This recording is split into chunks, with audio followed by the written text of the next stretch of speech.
నిన్నటి రోజు ఉటాగుళ్లకు చెందినటువంటి సాయి ప్రణీత్ రెడ్డి ప్రెస్ మీట్ పెడుతూ మా గౌరవ శాసనసభ్యులు శ్రీ కందికుంట వెంకట ప్రసాద్ గారి గురించి ఏదో చెప్పాలా అని నోటికి వచ్చినట్టు చెప్పారు. దానికి సమాధానం మన హరి, తర్వాత సీనా, తర్వాత మన డైమండ్ అందరూ చెప్పారు. నేను కొన్ని మాటలు మాట్లాడదలుచుకున్నా. ఎందుకంటే మీ వ్యక్తిగత విషయాల గురించి లోకల్గా ఉండే వాళ్ళందరూ మీ గురించి బాగా చెప్పడం జరిగింది. అది వింటే చాలు. మీరు మళ్ళా తిరిగి నేను అవి రిపీట్ చేయదలుచుకోలేదు. మీరు అంటున్నారు, ఒక విషయం అన్నారు, ఏమంటే మైనారిటీల కోసం ఏం చేశారయ్యా అని చెప్పేసి. అయ్యా బాబు, నువ్వు పిల్లోనివి, నీకు తెలీదు. 2014 నుంచి 19 వరకు ఉన్న తెలుగుదేశం ప్రభుత్వంలో మైనారిటీ రెసిడెన్షియల్ కళాశాల మంజూరు చేయించింది తెలుగుదేశం ప్రభుత్వంలోనే. అదేవిధంగా మైనారిటీ రెసిడెన్షియల్ పాఠశాల కూడా ఇది చేసిండేది కూడా తెలుగుదేశం ప్రభుత్వంలోనే. కానీ 2019 నుంచి 2024 వరకు మీరు అధికారంలో ఉన్న తర్వాత ₹1 నిధులు కూడా మైనారిటీ సంక్షేమం కోసం ఏమైనా వెచ్చించిన దాఖలాలు ఉన్నాయా? ఇమాంలకు, మౌజన్లకు కూడా మీరు జీతాలు లేని పరిస్థితి. ఏదైనా ఒక్క మసీదుకు సున్నం కొట్టిన పాపాన పోయినారా? ఏదైనా ఒక ఈద్గా ఖబరస్థాన్కి ఏమన్నా ₹1 నిధులు ఇచ్చించిన పాపాన పోయినారా? లేదా ముస్లిం మైనారిటీలకు ఒక్కగానొక్క లోన్ ఏమన్నా ఇప్పించే పాపాన పోయినారా మీరు? లేదా ఒక ముస్లింలకి ఏమన్నా మీరు ఏదైనా కార్యక్రమాలు మీ పార్టీలో చేశారా? చేసిండేదే పార్టీ ఏదైనా ఉందంటే అది ఒక తెలుగుదేశం పార్టీ. మీరు మా ఎమ్మెల్యే గారు కదిరి నియోజకవర్గానికి ఒక అభివృద్ధి ప్రణాళిక, ఒక సూచిక చేసుకొని అభివృద్ధి చేసుకుంటూ పోతున్నాడు. మీరు అర్ధాపర్థంలో వదిలేసిన రోడ్డుతో సతమతమవుతుంటే రాయచూటి రోడ్డు వేసిన ఘనత మా ఎమ్మెల్యే గారిది.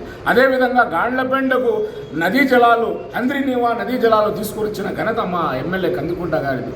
అదేవిధంగా కదిరిలో మీరు 20 ఏళ్లుగా మీరు మారుస్తూనే ఉన్న క్యాండిడేట్ కానీ ఎవరైనా కానీ ఒక్కరోజు ఇప్పుడు 5 పర్యాయాలు ఆయన కంటెస్ట్ చేస్తే 5 పర్యాయాలు కూడా ఒక్కొక్క పర్యాయం ఒక్కొక్క వ్యక్తి, కొత్త వ్యక్తి వచ్చి కంటెస్ట్ చేయాలి. కానీ 5 సార్లు కదిరి నియోజకవర్గంలో నేనున్నాను, నేనే ప్రజల కోసం పాటుపడే నాయకుడిని అని చెప్పి ప్రజలు నిరూపించినారు ఆయనకు.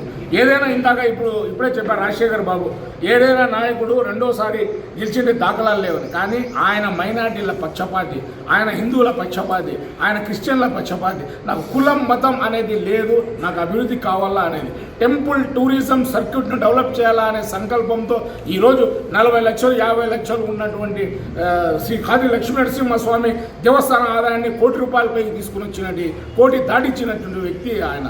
అదేవిధంగా మనకు అదే ముస్లిం మైనార్టీల కోసం నేను మన కబ్రస్థాన్ ఈద్గా మైదానంలో దాదాపు ₹35 లక్షలతో సీసీ రోడ్లు, ₹20 లక్షల ఐమాస్ లైట్లను వేయించిన ఘనత మా కందికుంట వెంకట ప్రసాద్ గారు.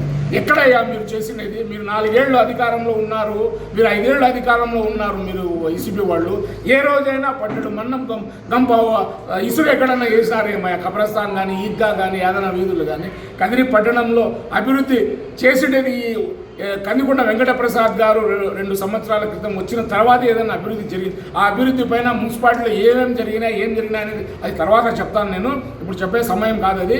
కానీ ఒకటి చెప్తున్నా, బరాబర్ మా ఎమ్మెల్యే గారు మంత్రి పదవికి అర్హుడు. ఏ విధంగా అర్హుడు? ఆయన ప్రజలతో మమేకమవుతూ కార్యకర్తలే నాకు వెన్నెముక.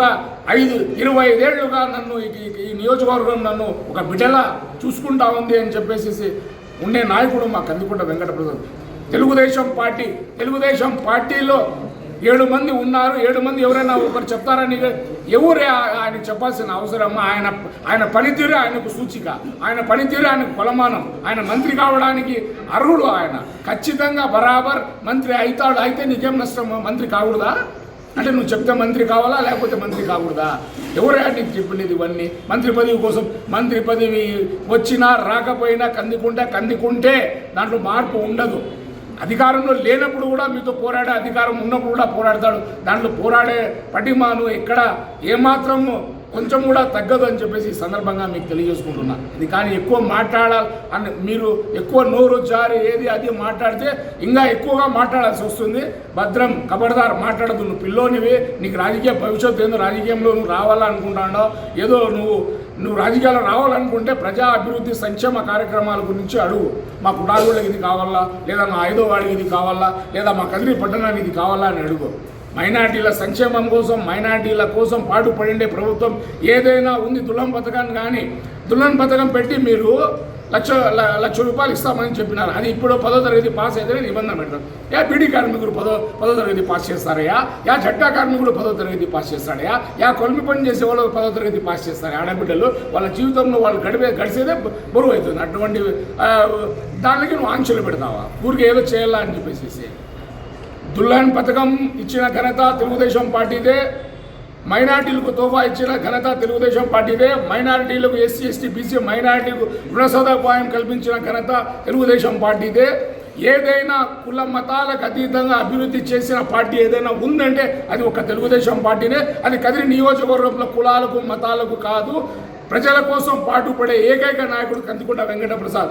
ఇంకొకసారి కందికుంట వెంకటప్రసాద్ గారిపైన అవాకులు చవాకులు పేలితే సమాధానం ధీటుగా చెప్పాల్సి వస్తుంది. ఖబర్దార్, పని జాగ్రత్త.